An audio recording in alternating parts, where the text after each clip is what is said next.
Welcome to the Baseball Insiders. Let's do this. I am Adam Weinrib alongside, as always, Fansided's MLB Insider Robert Murray. The trade deadline is speeding up on us. This is our last week before the deadline where we will only be doing 2 shows. That's right. Next week, live from the All-Star festivities, Monday, Tuesday. Come hang out with Robert and I. And then later in the week, we're going to be doing a 3rd stream. Then the weeks prior to the deadline after that, Monday, Wednesday, Friday. So forget your Thursdays for a little bit. We're going to be giving you as much content as we can ahead of the most hectic in-season time of the baseball year for us. And like the comment section says, yes, we will be live 24/7 the final week before the trade deadline, wearing Camelback backpacks filled with vodka and clenching our eyelids open using metal rods. Should be a fun time. Before that, though, stick with us for today's show, where we'll try to separate as much fact from fiction as we can from the week that was. Joining me, as always, to get me through it is Robert Murray. Robert, how are you doing? I'm doing great. We're on no-hitter watch. Paul Skeens is through 5 innings in Milwaukee, having not allowed a hit, so that's that's very exciting, and just continues to add to the legacy of what Skeens has done so far this year, which has been awesome. But we got lots of trade deadline talk. I know Pirates fans are wondering what exactly is going on after yesterday, and we'll dive into that. But we got a more loaded notebook than before. We'll have some good stuff, some good insights that I've learned from over the week. Adam Weinrib, how are you? I am good. Yeah, Paul Skeens looks kind of like trash today. Certainly does not look like an NL All-Star starter. We should go with somebody who is slightly worse. Nope, Paul Skeens should start the All-Star game. That one's easy. Looking forward to hopefully MLB making the right decision. But if you want to bet on that or anything else, what's up, baseball fans? DraftKings is offering a fantastic sign-up bonus for new users. New customers can go ahead and place that $5 first bet on any sport to instantly claim $150 in bonus bets when you sign up with our code Baseball Insider. Best part is you'll receive your rewards even if your first bet loses. Did you like that ad read? It was slightly different. Using our code Baseball Insider not only gets you these bonuses, but it also directly supports our podcast. You've been considering signing up for DraftKings. Make sure to use the code Baseball Insider to maximize your first bets. This offer is only available to new customers who are 21 plus and physically present in legal gambling states. Please remember to always gamble responsibly. Check the episode description for the full terms of the offer to see if you qualify. Do most of you qualify? I believe so. Looking forward to, hopefully, some of you getting a little bit wealthy and buying me a boat after using that offer. And if you get a little bit of extra income, we'd love to see you help us out and join the Baseball Insiders Discord. We would love to see you there. We've got plenty of Discord commenters here today. As always, it's an awesome community. You can join at the rumor mill level to get access to Robert and I between shows, be able to ask us questions, especially valuable this time of year. Or you can be an all-star, upgrade, get priority responses to your questions in the chat here, as well as a private channel on the Discord and a private stream once a month with Robert and I where you get to grill us. And by the way, grill mostly Robert. So please do that if you haven't. We'd love to see the subscriber numbers and Discord numbers ticking up every show. Maybe 3 in a row in a week. Monday, Wednesday, Friday. Maybe that helps. Seems like it might. It might. Yeah, just might. Robert, I will say this: join the Discord because it would have given you a heads up about the Taylor Ward Pirates nonsense that was yesterday. We'll get into that shortly, but people in there, they knew what was going on. They knew what was real and what was not real way before the public did. So I can give that to you with any of your other teams. If you join the Discord, you will be the most informed fan of baseball, I can assure you, and also join the best community in baseball. So, I would do it if I was you. I would do it if I wasn't already in there. I'd go ahead and do it. The theme of this show, it's obviously separating fact from fiction in some capacity. We're going to go team by team. We're obviously going to go through your questions as they come, as well as address some questions that have been lingering in the Discord. But the Pirates do feel like a pretty good place to start here because we had, we had, what do we have this week in like the 3 days between shows? This column addressing that there's front office discord. They don't agree with Bob Nutting's take on the trade deadline. It might be like pulling teeth to get budget added. They might have to trade Aroldis Chapman to add budget. We got speculation that a Taylor Ward deal is close instead of just a natural connection between two parties. And we got a rumor that Jackson Holliday and Jared Jones came up in the same trade discussion, and that Ben Cherington balked at the suggestion that the Orioles made of sending Holliday to Pittsburgh for Jones before this season. All of that is kooky in its own way, but what is legitimate that we can glean from this Pirates rumor mill? The Ward connection, the Jackson Holliday availability. I mean, what is actually happening here? Yeah, the Pirates rumors the last few days have been pretty crazy. I will say John Parado is one of the nicest and best reporters in baseball. So when he writes something, I tend to listen. And I think what he ended up saying about that entire Pirates article that he wrote, which I couldn't recommend more reading. I think what he said about Aroldis Chapman and the Pirates listening on him, I think that makes sense. I don't think it's a guarantee that he's traded by any means, but I think if they can end up trading him and then maybe utilizing some of that money to reinvest in the lineup would make a lot of sense for them. I think that's just one of the many options at play. So I think there is plenty of logic behind what John Parado said. So I buy that. I don't think it's a lock though that Chapman's traded by any means, but I wouldn't be surprised if he gets some hits, especially from some of these contending teams. That being said, the other stuff, the Taylor Ward one was the one that really I was at the gym yesterday doing planks when I was getting tweets like crazy. Me too, yeah. I mean, well, duh. I mean, we're the baseball insiders who plank, baby. That's what we do. But I had a guy, I think it was Big Guy Guyerson. That's the guy who tweeted at me, which I love his name. Hope that's his legal name. He asked me if there was any truth behind the rumors that the Pirates were close to acquiring Taylor Ward from the Angels. The Pirates have and are they have not been close to acquiring Taylor Ward like that. They have interest for sure, but he's one of the many options that they've considered and that they've talked to with other teams. Like Ben Cherington has had plenty of conversations with other teams about offensive upgrades, and Ward has been one of them with the Angels. But a deal was not close and has never been close. So I don't know how it got out yesterday that it was close, because that was not the case. And then to really just put the kibosh on this one, a Jackson Holliday for Jared Jones trade was never on the table. Like, that is total fiction. So just no, that did not happen and would not happen. So we can put that rumor to bed, because that was another pretty crazy one. What a week in Pirates Twitter. I feel bad, but yeah, we got that all sorted out at least. I feel like we got an early peek into this because our Discord is so Pirates heavy that this offseason I was just like, man, Pirates fans really passionate. And they're really locked in, and they have a lot of cares about a team that I hadn't thought about that, closely in a couple of years. And I was ready for Skeens, but didn't know when Skeens would get here. Skeens is here. That means the Pirates discourse has reached a fever pitch in a major way. And so we now have to parse through a lot. Ward would be a great fit in Pittsburgh, but for now, nothing but a fit. There's a fit there. I mean, there absolutely is, because the Pirates, they need offense, and Ward is someone that they have interest in. So the rumor wasn't totally off base by any means, but a deal has never been close, and it was not close yesterday. That's where it stands as of right now. We will obviously keep checking in on that. 3 weeks to go. Ward could still move. I want to go next to the Blue Jays in terms of discerning fact from fiction, just because all along we've had one opinion on the Jays, that is really, if they stay lingering in this spot well below 500, last place in the East, that they will sell their rentals. They have to, but they still intended to run it back with Vlad, Bo, the rest of the core, which is pretty much just Vlad and Bo at this point. Mark Feinsand did his latest deep dive this week, made Ross Atkins sound kind of resigned to their fate at this point. It's the kind of quotes that we always hear when a team is almost dead, but not quite. We've got time. The winning streak has to start now, but it hasn't yet. It still sounds from that piece that they're going to keep Vlad, keep Bo, and deal all these rentals, Trevor Richards, the outfield supplements. Are you still hearing the same thing that you have heard on the Blue Jays? Yeah, I'm still hearing the same things from rival teams. They're telling me that the Blue Jays have given indications that they still want to hold on to Vlad Jr. and Bo Bichette.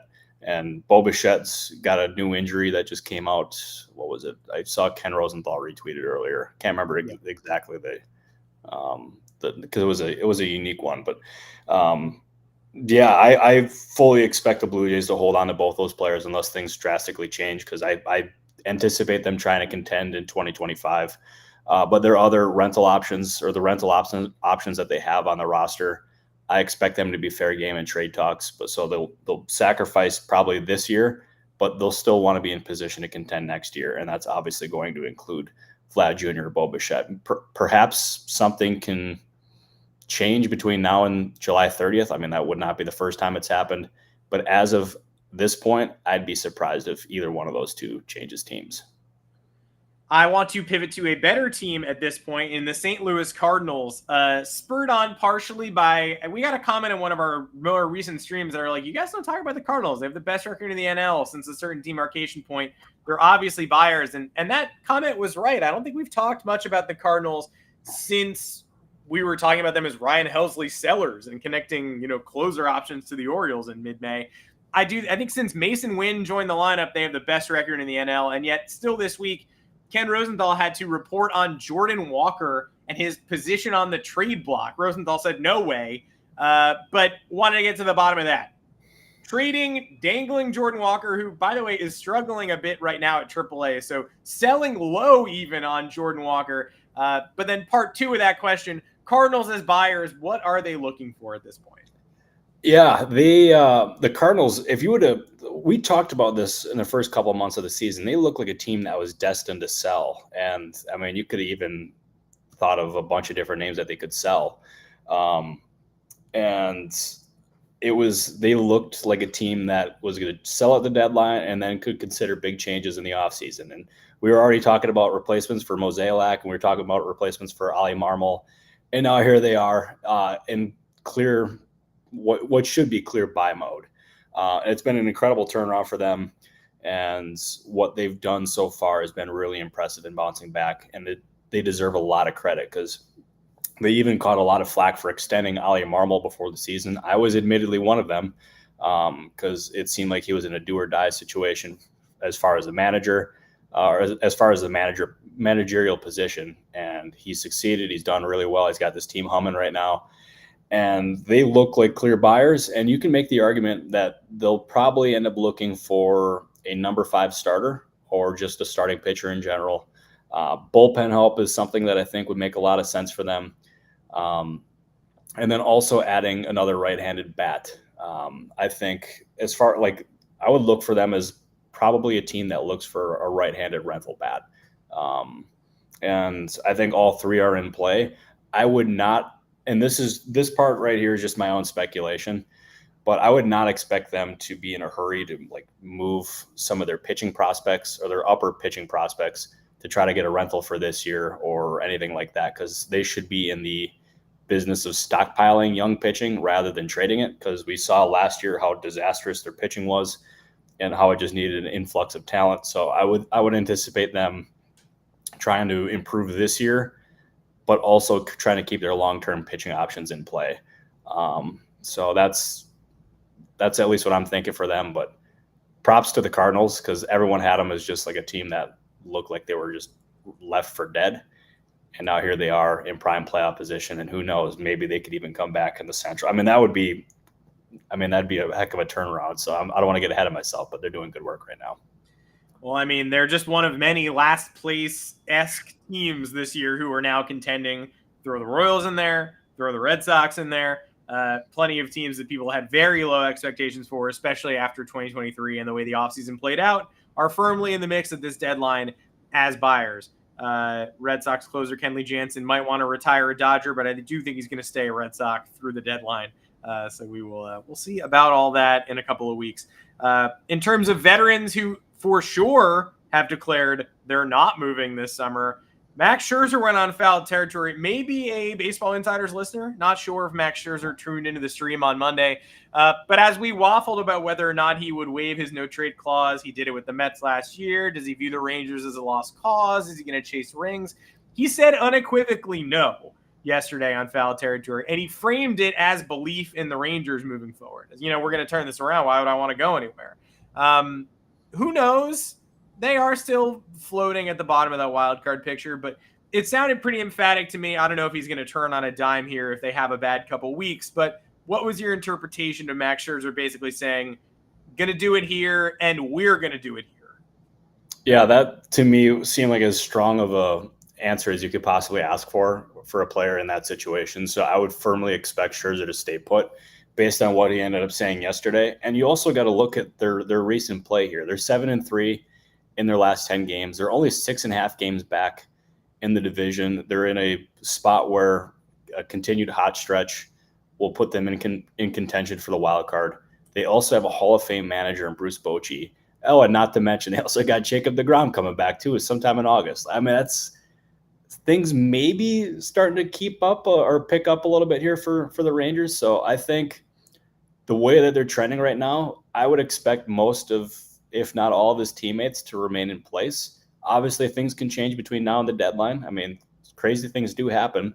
But their recent play and then also Scherzer's comments would lead me to believe that Scherzer is going to stay put. And at this point, most likely all of his teammates, which is going to be a huge bummer for a lot of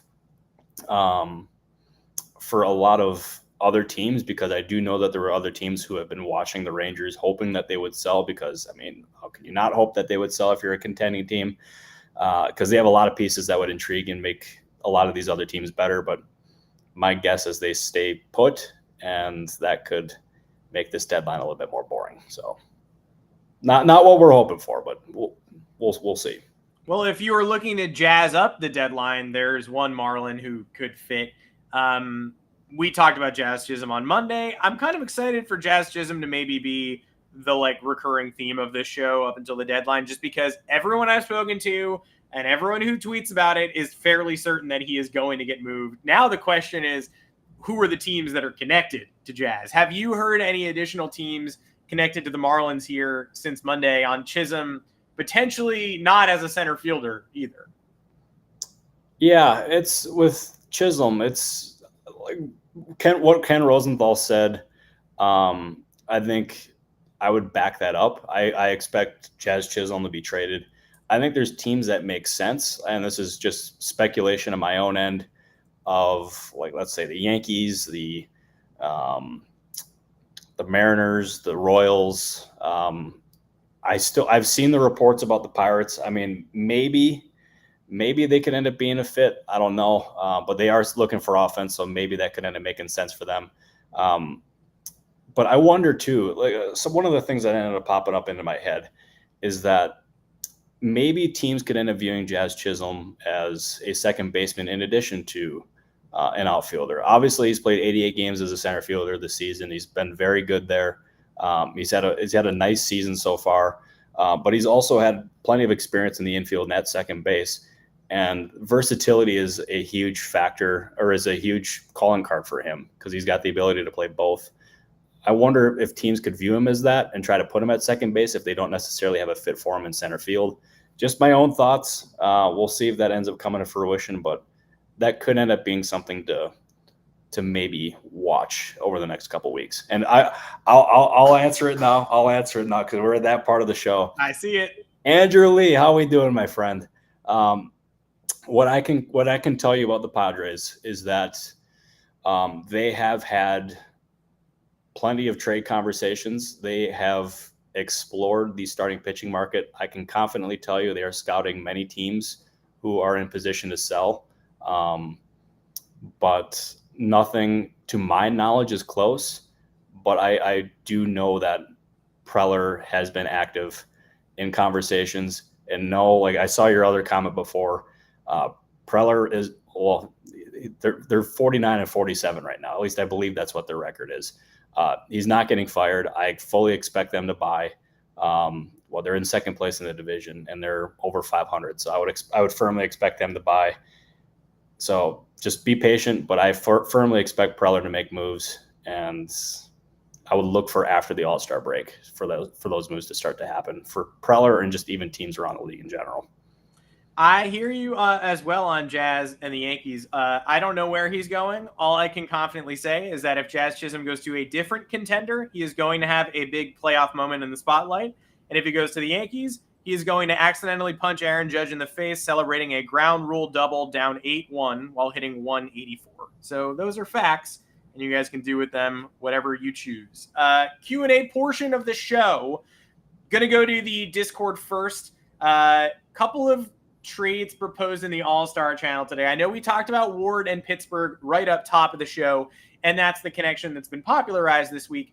But Junior the Kid 777 wanted to know about the Phillies and Angels potentially linking up on Estevez, on Ward, and maybe Anderson to the Padres and Cronenworth and some prospects showing up. The question gets complicated, but I want to focus on the Philly and Angels connection. We know Philly likes Brent Rooker. Would they like Ward? And then closer by committee, maybe just add Estevez to that committee. I don't know. I like the connection too. Yeah, I like the connection a lot because, obviously the Phillies, they're looking for outfield help.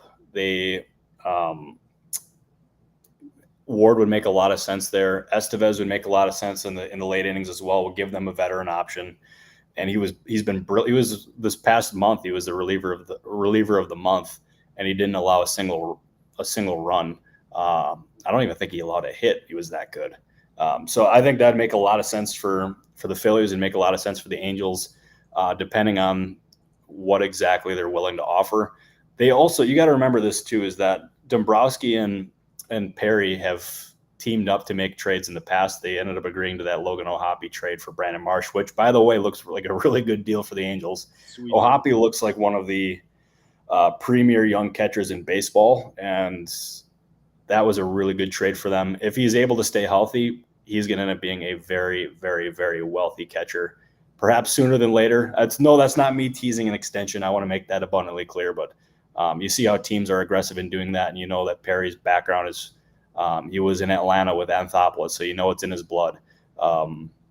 So maybe, who knows, but that was a really good trade for the Angels, and it would make a lot of sense if they ended up going back to the Phillies again for a potential Taylor Ward or Estevez trade. But I firmly expect there to be plenty of competition for both, and I know the interest in Estevez has been there's been quite a bit. Speaking of the Angels tangentially and what they did last year, just popping in, going to answer more questions, but just got a notification that Kevin Kiermaier is being replaced on revocable waivers by the Blue Jays, courtesy of Joel Sherman.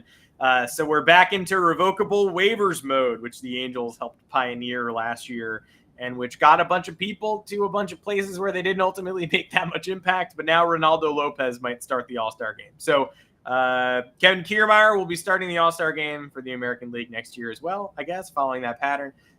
We shall see. The movement is beginning, and the Blue Jays are signaling.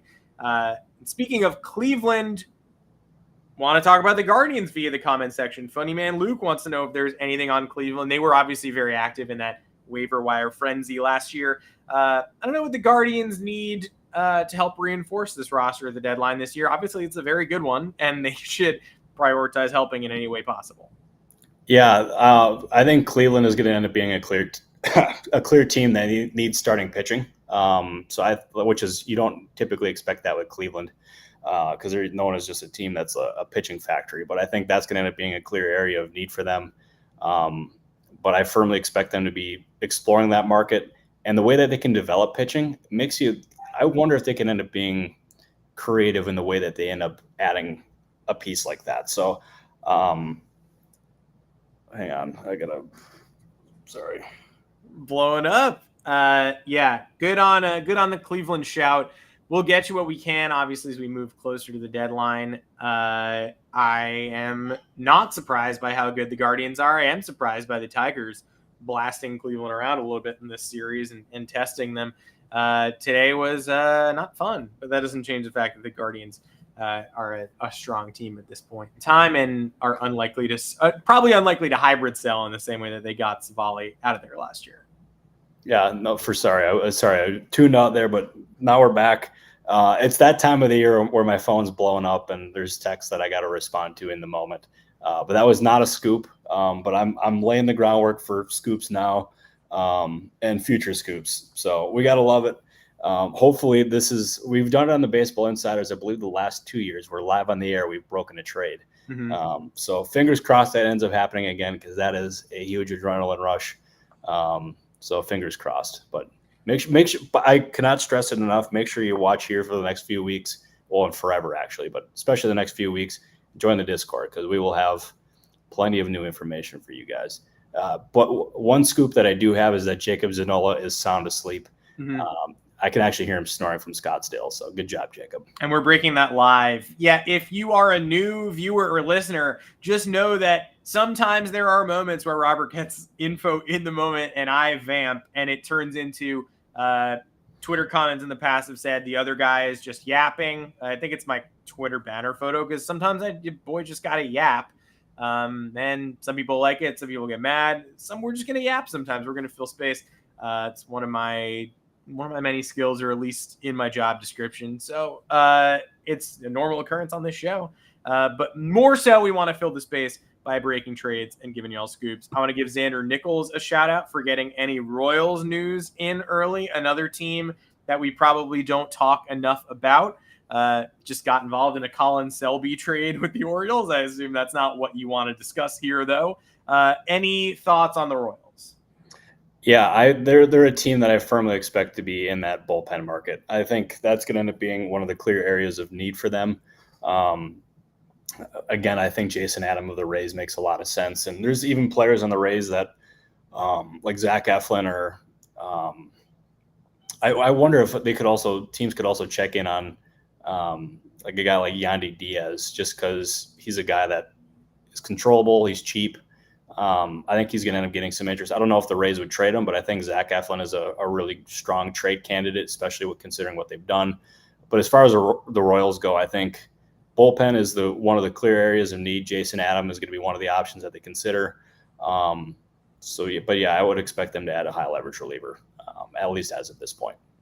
I'm going to tap in on this very good crochet question from Matty Rice as well. Saying that there's, I assume, a little nugget in the Athletic saying they won't trade Crochet or Robert unless they're overwhelmed and win the trade. Do we think anybody overpays for either? I mean, my take on this is that Robert's going to be harder to move, if we've discussed in the past, but Crochet in a seller's market, they're going to win the trade. Like, no matter what the offer is, I think you're going to look at the end of that and say, wow, the White Sox made out. There's no way the White Sox trade Crochet for an underwhelming return in a market like this, where it's pretty much just Crochet, Fetty, and Jack Flaherty at the top of the pitching market. So I would say this is probably true, but add the addendum that somebody is going to overpay for Crochet, and they're going to come out on the other side feeling pretty good, and that he still will be dealt. But are you hearing anything different? Yeah, I think that's going to end up being the strong case here, strong likelihood, I should say, is that the White Sox will get overwhelmed with an offer for Crochet and ultimately move him. I do wonder if teams will have some sort of pause as far as his workload this year, because he's thrown more innings this year than he had in the previous 4 years combined. Obviously, he ended up missing one full season after undergoing Tommy John surgery, so that's something you also got to keep in mind. But how many more starts can he realistically make this year is, I think, a question that teams will have. But at the end of the day, I expect Crochet to get moved.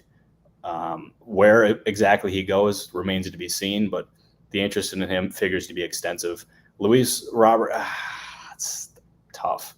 I don't know. I'm not going to try to handicap that one because that's a really complicated one.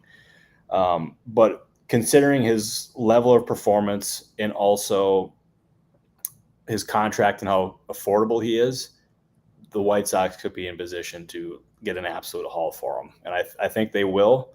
So we'll see if they'll end up taking it. But I think both players are going to just garner significant interest. And they obviously both bear watching here the next few weeks. Who sure does. I'm going to get in our daily Red Sox question here as well from Ryan M. asking if Craig Breslow is going to make top prospects available for upgrades, or are they protected? And again, I think probably no need to float your top prospects here if you're the Red Sox. You could just upgrade without energy. Like, you don't have to get pre-mad at the Red Sox for holding on to their top prospects.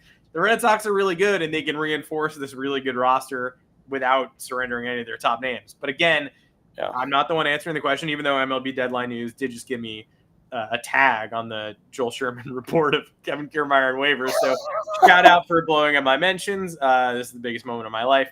But Robert, do you have any thoughts on the Red Sox? How they can, I mean, honestly, I feel like they can get by without even having to entertain this pile, and Boston fans should accept we can do what we need to do without touching those guys. But what are your thoughts here?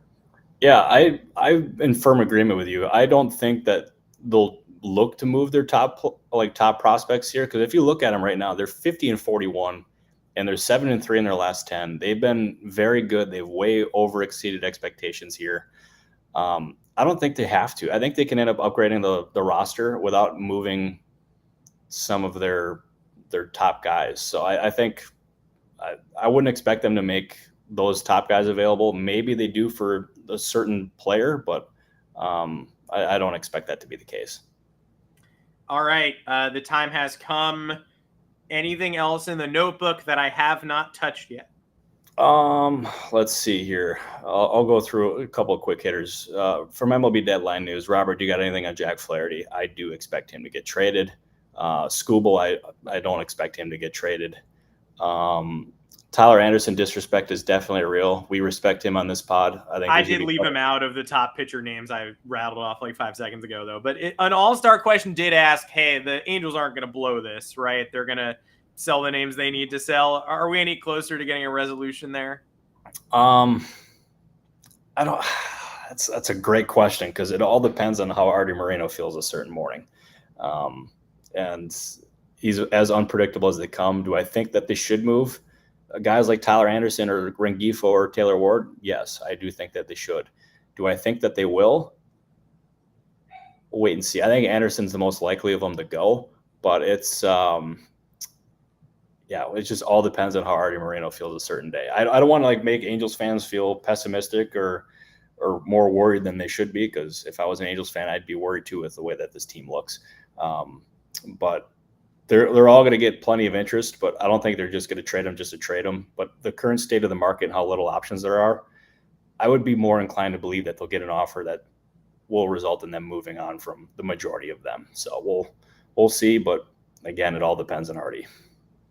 We continue to get you want to talk about people getting pre-mad. Red Sox fans are already pre-mad about not giving up top prospects. Yankee fans are already pre-mad about trading for Luis Rengifo on the timeline, something that they haven't done, something that the Angels might not even, they might not even dangle Rengifo, let alone send him to the Yankees. And you've already got Yankee fan fights about his exit velocity and below the hood stuff. And, I've watched him for years. He's a great player. It's like, he's not even on the team. Can we wait until the end of July to scream about this?